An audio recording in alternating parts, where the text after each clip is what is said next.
Émile Zola, né le 2 avril 1840 à Paris, en France, et décédé le 29 septembre 1902, est l'un des écrivains français les plus célèbres du XIXe siècle.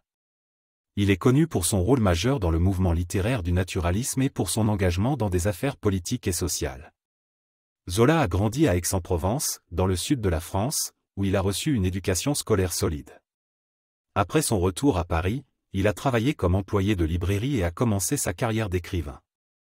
Il a d'abord connu le succès avec des romans romantiques, mais c'est avec la publication de son roman « Thérèse Raquin » en 1867 qu'il a introduit les principes du naturalisme dans la littérature. Son œuvre la plus célèbre et la plus influente est la série de romans intitulée « Les Rougon-Macquart », comprenant 20 romans qui décrivent la société française sous le Second Empire. Chaque roman explore les aspects différents de la société à travers les membres d'une même famille, mettant en lumière les influences génétiques et sociales sur le destin des individus. En plus de son travail littéraire, Zola s'est engagé dans des causes politiques et sociales. Il a pris position en faveur du capitaine Alfred Dreyfus, un officier français accusé à tort de trahison dans une affaire connue sous le nom de l'affaire Dreyfus. Zola a publié une célèbre lettre ouverte intitulée « J'accuse » en 1898, dénonçant les autorités militaires et gouvernementales pour leur rôle dans l'injustice faite à Dreyfus.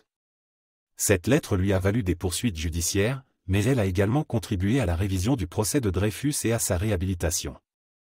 Malheureusement, la vie d'Émile Zola s'est terminée prématurément. En 1902, il est décédé des suites d'une intoxication au monoxyde de carbone dans son domicile à Paris.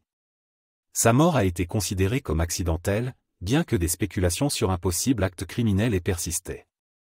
Émile Zola laisse derrière lui un héritage littéraire important, caractérisé par son réalisme et sa critique sociale. Son travail a eu une influence durable sur la littérature française et continue d'être étudié et apprécié de nos jours.